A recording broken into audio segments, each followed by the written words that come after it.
Hi, I'm author Patrick Joseph Healy. I am the author of Please Let Me Save You, which has been released on February 8th. It is a time looping thriller. You can find me on TikTok and Instagram at Patrick Joseph Healy. You can find me on Blue Sky at Patrick Joseph Healy. And you're watching and listening to Two Geeks Talking. Good morning, afternoon, evening, everyone. Two Geeks Talking is an entertainment industry interview show where we interview the creative people from the comic, film, TV, movie, and video game industries. And of course, I'm your host, Kurt Sasso.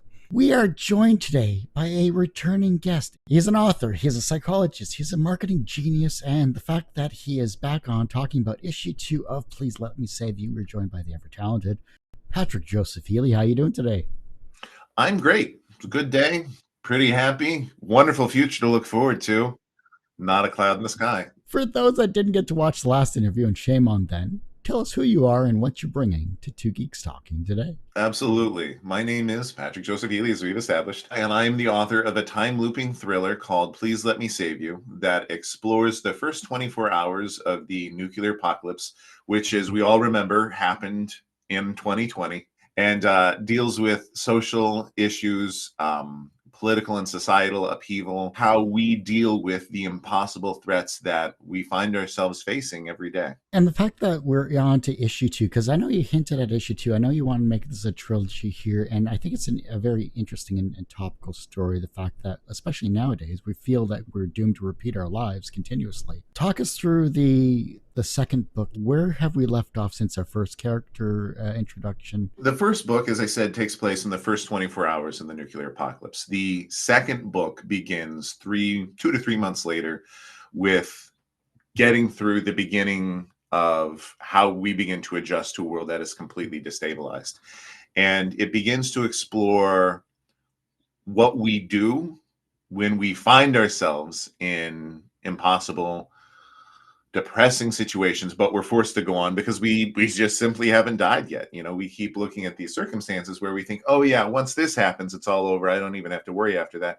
No, you can actually survive some really bad situations and still have to keep going.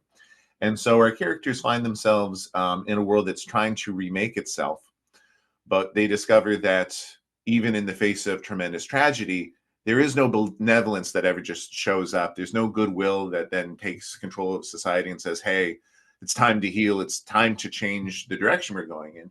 It is continually influenced by human nature, which is let's create power structures. Let's oppress people. Let's, gather resources and food for ourselves while taking from others. And it further explores how we lose our agreements or our agreement on what reality is. And it explores the consequences for not living in the same world where we can't agree what has really happened, what has brought us to where we are, and about how that truly is when we begin to collapse as a species, since we are a social species and we rely upon one another to get by. Once we stop agreeing on the past and how we got here, we start to unravel completely. And in this book, it is explored in very literal ways at first, the ways in which a social structure collapses, but then it breaks even further and spills into how reality is replaced by this cosmic darkness designed to exploit our fear. I remember last time we chatted, you said something along the lines of when you wanted to release the book, it was, oh, that couldn't happen. Now it's oh shit, this is happening. Now that the shift has changed, especially in terms of reality, are you Nostradamus? Oh, my ego wants to say yes, and the part of me that still wants me to be wrong wants to say no. Yeah, the first book, particularly when it was going through beta readers, uh, in early 2024, people are like, this is over the top. I can't imagine things getting this bad this quickly. There'd be contingency plans. But yeah, as you point out, now we're in this situation where I think that the books will continue to be relevant in ways that are almost intimidating for me to write, because I think, oh my God, I have to not look away from what's going on in society right now, because I need to capture those tones and I need to speak to this authentically, because that was always what the book was banking on, was that it was going to be able to identify with people in this frightening place. I guess I just hope that we would be a little more insulated from how frightening that is. A little more insulated to from the malice that certain people in power have towards the larger group, towards society in general, the criminal indifference, the willingness to exploit, and the pain and suffering that those things will cause. These will become more and more real. And in fact, I outlined these books a while ago, and you take the events and then you have to make them accessible or relatable.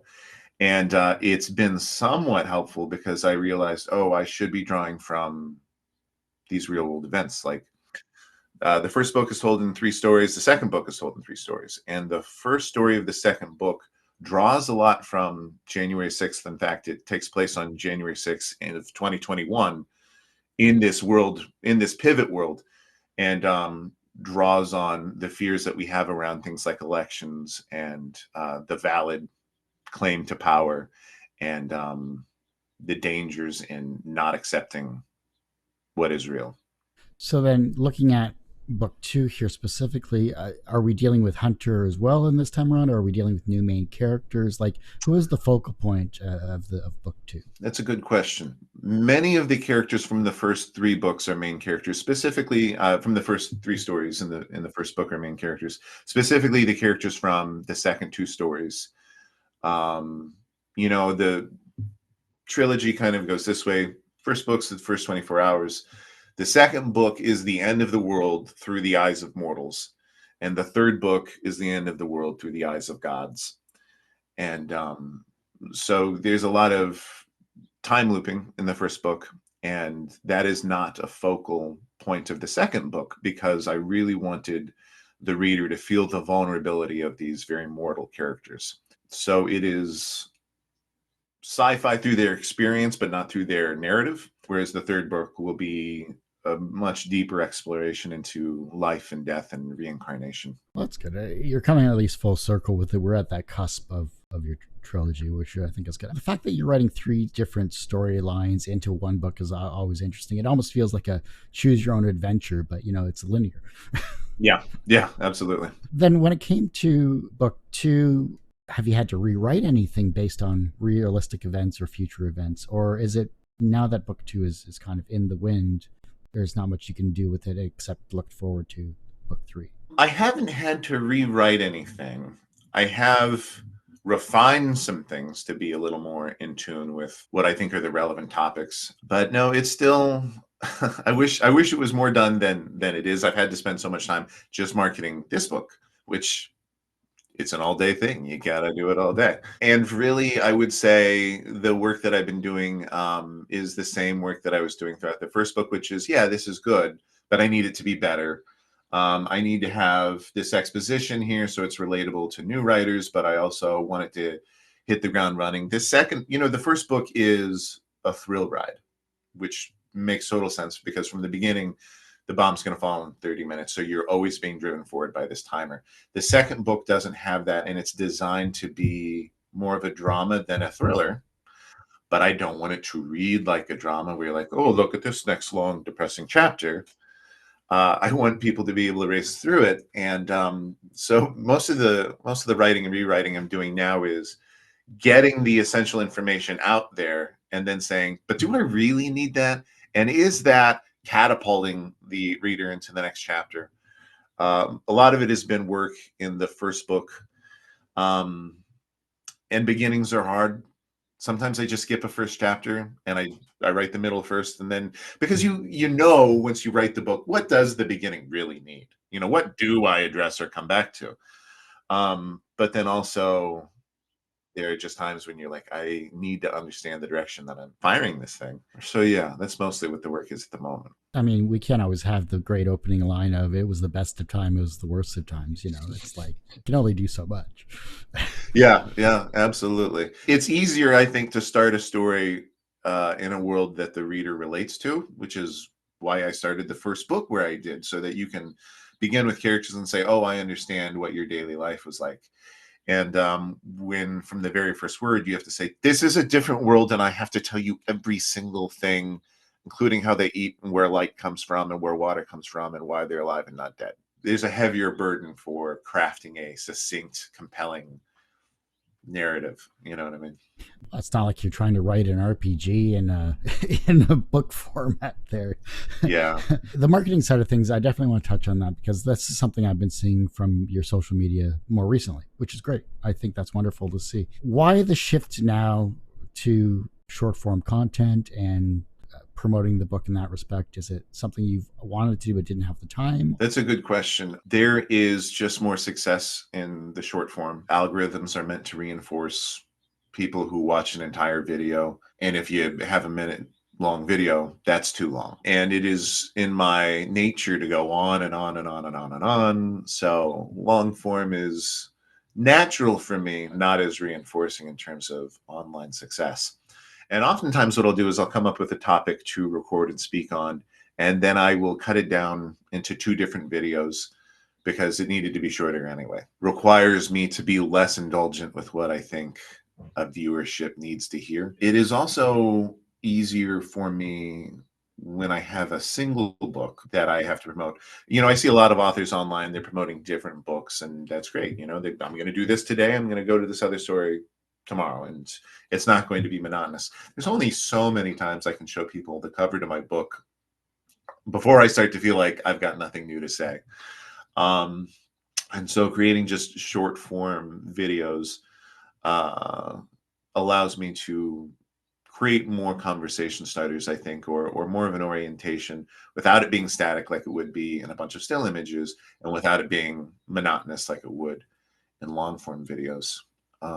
I don't know what you think about this. Feel free to give me your opinion. But I've been shifting back and forth between black and white videos and color videos. And that is not even strategic. I just kind of like the way it looks.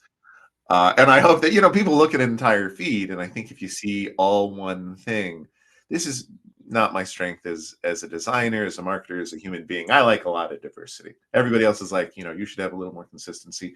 I like there to be some options, particularly when I'm trying to strike this tone of writing to a horror thriller audience, but wanting to create content that isn't full of despair.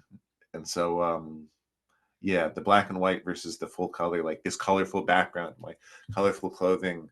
Black and white is, you see it in film, you see it in television, you see it in certain mediums. And I think it's a stylistic choice, but it also is supposed to evoke certain emotions as well. There's 2 different examples I can think of. There's a certain interview channel that I see shorts from where he interviews famous people in entertainment and asks them, because he's an actor himself, he asks pointed questions. It's not Mike Rosenbaum, it's someone else. But it's always shot in black and white. I don't know why it always is. Maybe that's just the way they want to do it, because it gives that evocation of these are very serious topics and questions in people. Christopher Titus's show, Titus, way back when, the intro was always in black and white. And that was more of an inner monologue as to what he was thinking in terms of his comedy at every episode. And it was spattered into highlighting key points is what it was. And then it would flip to color.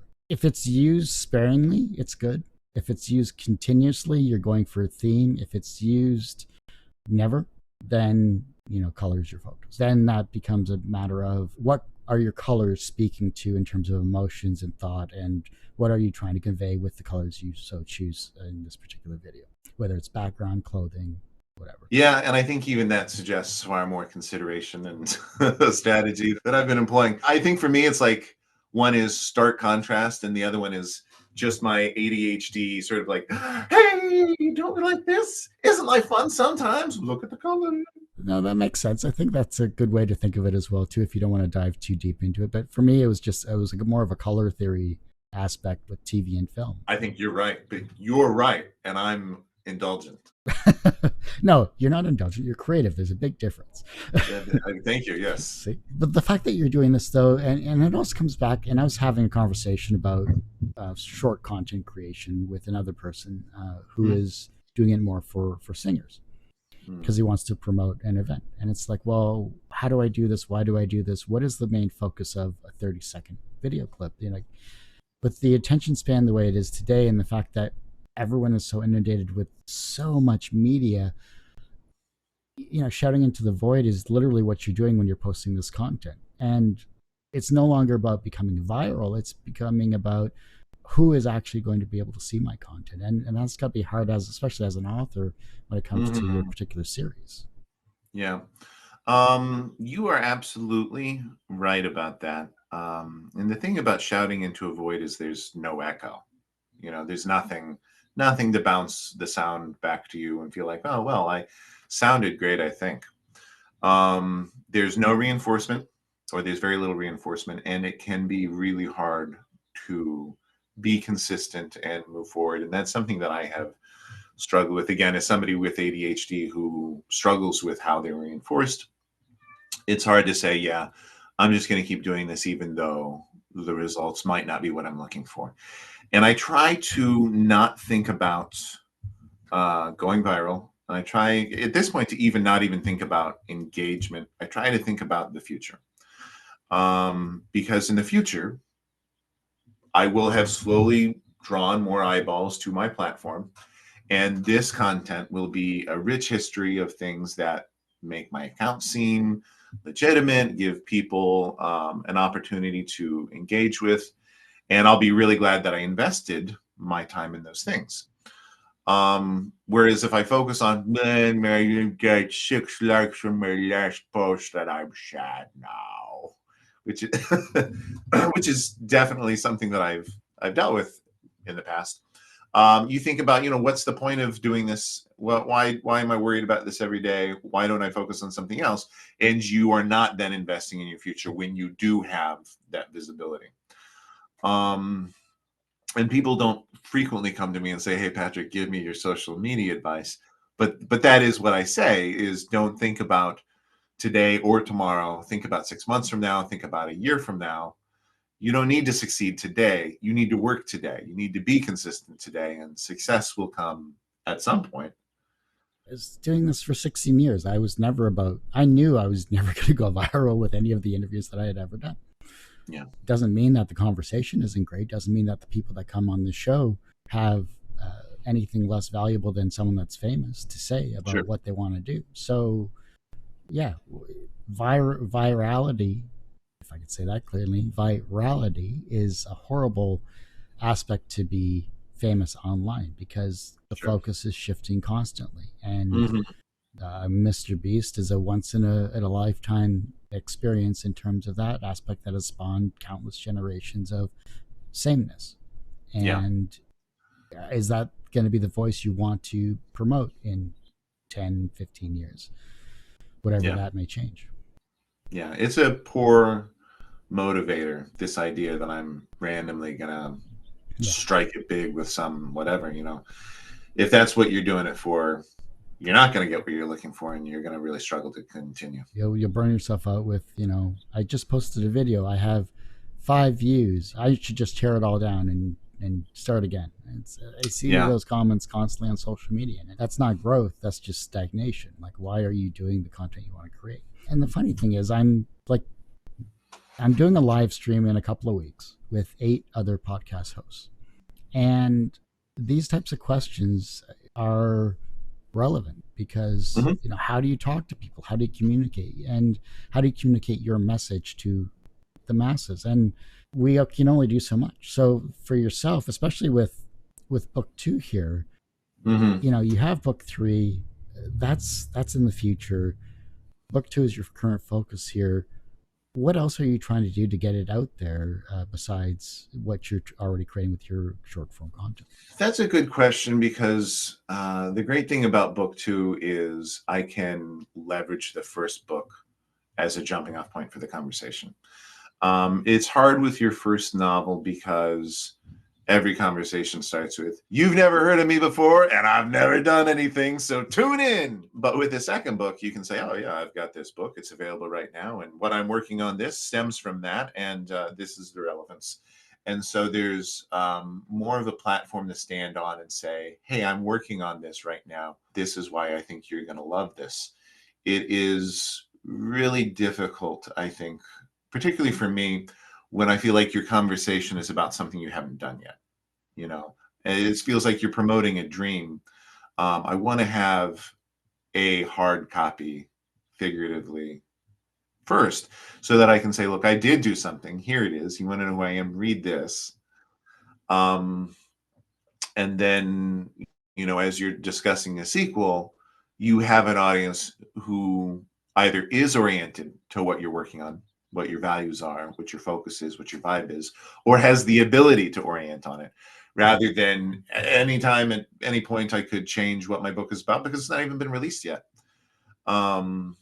So yeah, I think advertising a second book or marketing a second book is just much easier, because even if it's a small audience, there's an audience there. There are people who have now read your stuff and see the relevance of what you're talking about. So how do you change a maybe to a yes then, or a no to a yes when it comes to pitching or saying? I don't, because quite frankly, I've pitched my book to a lot of people. I've shared it with a lot of people, and I've had people who have just told me categorically, I will never read your work. And I accept that it's because the content is triggering. People don't like to talk about nuclear war. And the content is stressful. And it's not right for everybody. And so if someone says, I'm not vibing with this, great. Conversation over. I don't need to talk to you about it. Let's talk about something else. Because there will be someone out there, and there've been plenty of people. And that's, the flip side of the coin is I tell people, I'm like, wow, that sounds amazing. I don't need to turn the maybes into yeses. There's plenty of people who will say yes. I can be grateful that people say maybe or no to me, because great, I won't waste my time. Because if you think it sounds stressful, you're right. You're not going to read this and be like, oh, it kind of got me off guard. That wasn't so frightening. It is frightening. You're right. You don't need to read this. Tell your friend it's too scary for you, because that's my marketing. Don't read it. Just tell other people it's too scary for you, because that's all I need them to hear. That's an interesting take on it as well too, because you look at, we go to read usually to escape, but the fact that you're using stress to induce reading is kind of counterintuitive, maybe. It definitely sounds that way, and I just think it's the way in which we tend to think about what motivates people. I'm trying to Dean Koontz Intensity. I don't know if you've ever read. Yeah. It's a frightening book. It starts in a frightening place, and you are held in the grip of Dean Koontz the entire time, because you want to find out what happens next. And there are people who will say, "Ooh, stressful." Yeah. Another great example of that was how many people were watching Game of Thrones or A Handmaid's Tale. Nobody was watching that because they're like, well, it's time to relax. Yeah, I mean, they are addicted to the stress. They want to see things that are jarring, whether they admit it or not. And that could be a product of the fact that up until that point, we were living in a very safe world where we turned to television or books or movies or whatever to show us frightening things, because we felt so safe and we were so curious about what it meant to be vulnerable or victimized. And maybe that does change. But I think that there are still currently enough people out there who enjoy being afraid, particularly for stories that find a way to return you to safety at the end. And that's the difficult part. I was definitely able to do that with Please Let Me Save You. It's the returning people to a sense of safety that is one of the things I'm working on in this current book, because I do know how it ends, but I do also need to know how to line up those events and those perspectives in such a way where you walk away from the book feeling like, wow, whew, what a ride, rather than, oh my God, I have to call my therapist and maybe take some time off work. I'm so sad.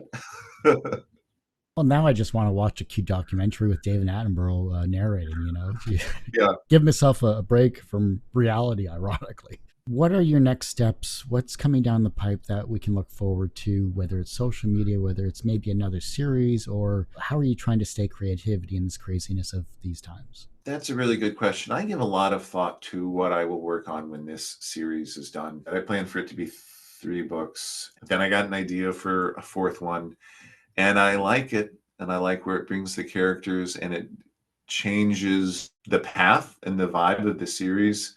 But at the same time, I really would like to find something that is a little more lighthearted and doesn't involve the end of the world and nightmarish terror and builds on relationships. And I have stories like that. I have series ideas that are like that. And I just want to find a point where I feel as personally connected to those things as I do the Agony series.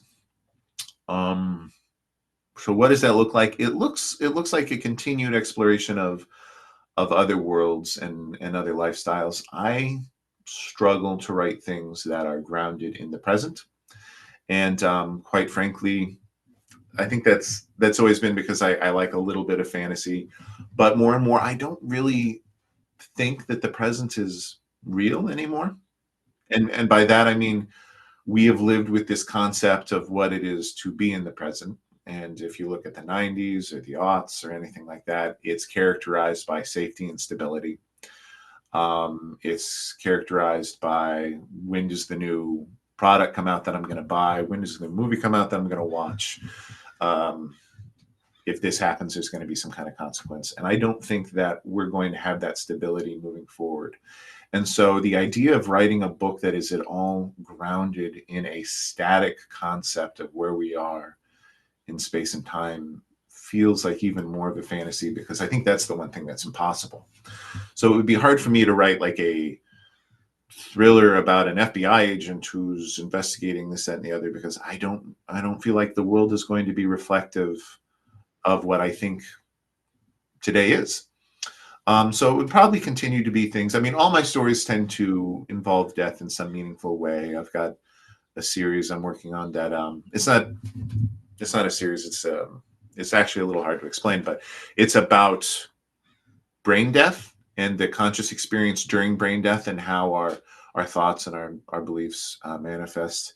I have one that takes place in space and is about these two young couples and deals with morality and sexuality when you're removed from religion or social consequence. And all these things just sort of look at the nature of where we fit into social norms and what we think our place in the universe is, and tries to question those things. So that is what you would look for in terms of social media content. I'm always trying to be better. I'm always just doing my best. And I look at other people, I'm like, damn, you were doing exactly what I should be doing. And for some reason, my brain just wants to do this one thing that I've thought of, not the thing it should be doing. And so in terms of social media, I'd like to be a little more engaging with my audience and create more engaging, question-based stuff. And I think that will make a little more sense, particularly as this book comes out and I start developing more of a readership rather than just a social media following. So those are my two concepts about the short term. Obviously, nuclear war. When we look at that, though, a lot of us who are currently of our age grew up with it, with the Cold War of the 70s, the 80s, and that was a huge topic in terms of media and everything along that line. War and technology has evolved. The fact that we're now in 2025 as of this recording, nuclear war just seems so passe. It just seems like, why would we bother nuclear planet? Like, did you ever think that writing a book about nuclear destruction was just a little too on the nose in some respects? Like, would you think of doing something more futuristic? What I really wanted to do was just talk about climate collapse. And I wanted it to exist in a world where there was not some political debate as to whether or not climate change was real. And so I chose nuclear war because it's like, yeah, now the planet's a lot hotter. Can you wrap your mind around that? And it's obviously a focus of the first book, but I didn't want to come back to nuclear threats in the second or third book because I didn't want to seem like I was a one-trick pony. And the truth is, I do agree. I think that we are probably moving past the era where nuclear war is our primary concern. I think that we are entering an era where drone warfare and AI are going to be the biggest threats. And that is actually something that is represented in this book. It's sort of one of the nightmares is, okay, we just wiped out humanity with nuclear war, but we've got all these war machines that we haven't sold yet. Let's try to go out and sell these militaristic drones and AI bots to people because we've still got to make a profit. Now, you have this nightmarish technology, which in 2019, when I first started putting these things together, just felt like a fun indulgence. And now that you see videos online of robotic dogs with flamethrowers and machine guns firing at floating drones, you realize it is a matter of time before that's what we either see on the news or we see in person, which is a discerning militaristic weapon that can target individuals rather than wiping out an entire region that could still be profitable once its populace was gone. We've jumped from How to Love the Bomb and War Games to Terminator 2. Yep, it is absolutely bizarre. I definitely felt like the end of the world would combine a lot of facets of the way in which we were destroying the world and destroying ourselves, and not just one and done. You know, a lot of nuclear stories like end with the bomb, they end with the war, and they're like, well, that was it, and then it killed everybody.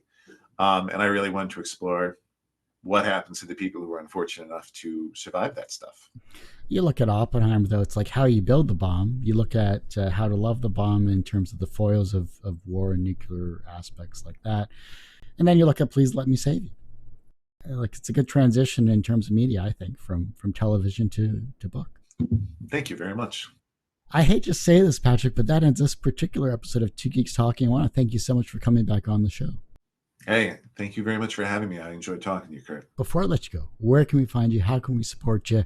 Where is yourself and Please Let Me Save You online?